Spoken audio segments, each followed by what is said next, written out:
London Zoo just before the war, and the opening of the Pets Playground fairly packs them in. Those were good days for the zoo. Mind you, it only cost £1 to get in.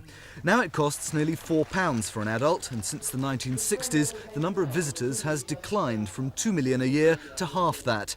In fact, in recent years, London Zoo and its sister organisation at Whipsnade in Bedfordshire have been relying on a £2 million a year subsidy from the government to stave off bankruptcy, and all the time they feared the axe might fall. The £10 million endowment announced today is a lifesaver, but it comes with a government health warning: get fit or go under. There's no more money to come. This is a once and for all capital payment to allow the zoo to restructure and become the commercial entity and viable entity that it can be.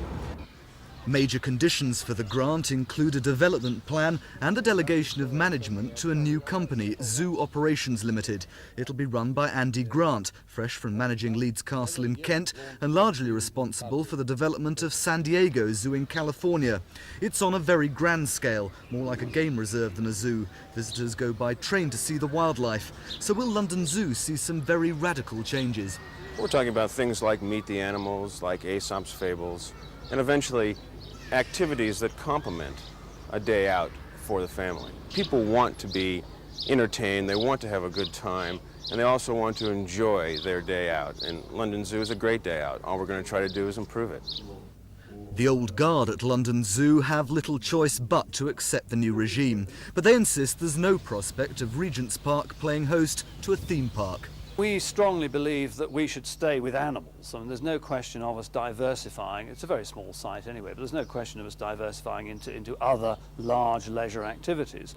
But what we really need to do is brighten ourselves up. We're really looking a bit tatty around the edges, and we're the first to admit that. Visitors today reckon the zoo is good value, and they're not too keen on too many commercial changes. You'd like it to stay as it is? Yeah, I think everything gets a bit too commercialised, doesn't it? Spoils it, really. If you come here to see the animals, that's all you want. You don't want any diversions like that. I hardly think that's necessary.